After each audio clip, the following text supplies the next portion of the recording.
Bem, gente, a segunda parte da minha vida foi quando eu comecei a ficar adolescente. Então, eu adolescente, eu não era nenhuma rebelde, sabe? Eu tinha ótimas notas, era muito caprichosa na escola. Ali o meu pai já tinha ficado cego devido às doenças que deu nele na vista, devido ao trabalho dele, que era muita poeira lá nas fábricas, e ele trabalhava até nas férias, e isso ocasionou glaucoma nele, e ele ficou cego das duas vistas.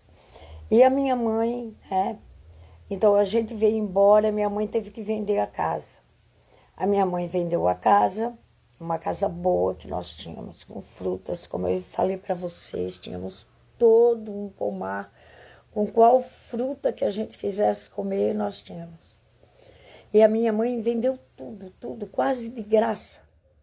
E chegou aqui e comprou uma casa bem na rua onde a tia dela morava, que ela gostava muito dessa tia, que era como uma segunda mãe. E porque ela queria morar perto dessa tia, ela comprou uma casa, gente, cheia de greta a casa, sabe? A casa tinha patente na rua, chamada patente mesmo, não tinha banheiro dentro de casa como nós tínhamos lá. Então ela nos trouxe eu, né? E só eu que vim com ela.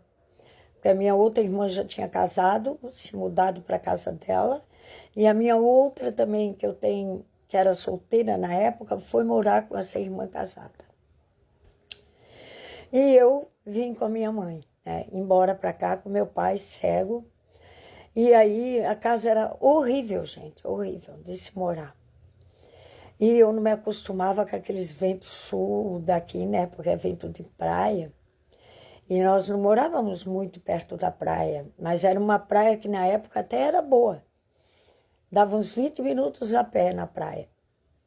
E aquela casa, sabe, gente? Quando eu deparei com aquela casa, meu Deus, eu queria ir embora. Queria voltar para minha casa. Comecei a chorar, que nem uma doida.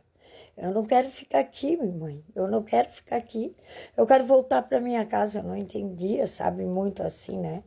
A gente já entende, mas não aceita, né? Aí minha mãe disse, agora aqui é a tua casa. Agora essa é a nossa casa. E é aqui que nós vamos ficar. Então foi uma barra bem terrível para mim aos 12 anos, aceitar isso. Mas eu tive que aceitar. Aí a minha mãe me matriculou no colégio, eu fui para o colégio, né? Aí comecei a fazer novas amizades, né?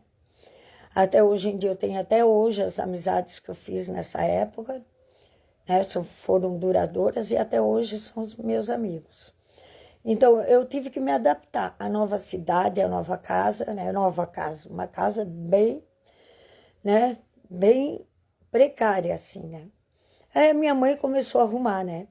Porque aí ela pagou mais barato essa casa, então ela começou a arrumar, fazer a arrumação na casa. Ela começou a construir o banheiro, construir uma cozinha de material, a gente chama, né, de alvenaria. Antigamente a gente chamava material. Aí ela construiu, né, devagar, construiu uma calçada ao redor, construiu um muro. E aí ela arrumou um emprego, tá? Porque nós passávamos bastante dificuldade. Depois que o meu pai se aposentou, a gente passava muita dificuldade, gente, muita mesmo. Às vezes a gente, nossa, era contado os pães para a gente tomar café de manhã, tomar café à tarde. Era contado, porque a dificuldade era muito grande. Até que a minha mãe arrumou emprego. Mas como a minha mãe só tinha um primário, na época, eu estudava. A minha mãe arrumou um emprego de cobradora de ônibus, gente. A minha mãe foi cobradora de ônibus A minha mãe me teve com 40 e poucos anos. Aos 40, não, minha mãe me teve com 30 e pouco. Aos 40 e pouco, 50 anos por aí, quase, ela arrumou esse emprego de cobradora. Então, ela trabalhava de cobradora, ela levantava às 4:30 da manhã, todas as manhãs. Ela nunca faltava o serviço. Ela era muito, muito, muito certa e com os compromissos dela. Então, ela trabalhava de cobradora às 5 da manhã, até 1 da tarde. Aí depois ela mudou o horário, das 2 até as 10 da noite. E quando ela fazia esse horário, né, até as 10 da noite, ela vinha sozinha. Mas ela passou um horário até a meia-noite, ou seja, ela ganhava 2 horas de folga e depois ela tinha que ficar até meia-noite, até o último ônibus. Então ali eu ia com ela, ali pelas umas 9 horas eu ia no ônibus com ela, sentava assim ao lado dela, né, de cobradora, ela era cobradora, e eu ficava ali aguardando, indo para cá e para lá, né, no ônibus. Imagine, gente. Às vezes até enjoava, é para lá e para cá, para lá e para cá, sentada ali esperando a minha mãe para ela não ir sozinha para casa. Aí à meia-noite ela soltava o ônibus, né, saía do ônibus, né, e aí eu ia com ela para casa. E assim foi a nossa vida, anos e anos. Aí eu comecei a estudar, né? Aí eu comecei a estudar, me formei na 8ª série com louvor, porque eu era bem inteligente, né?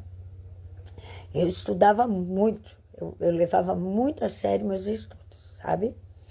Aí fiz a minha 8ª série, mas na minha época, gente, segundo grau, só tinha na escola técnica aqui em Florianópolis ou no instituto, e era muito difícil conseguir vaga, porque era só 2 escolas, né? Só essas 2 escolas, dando oportunidade gratuita. Então era muito difícil. Então minha mãe dizia que eu tinha que trabalhar e parar com meus estudos por enquanto.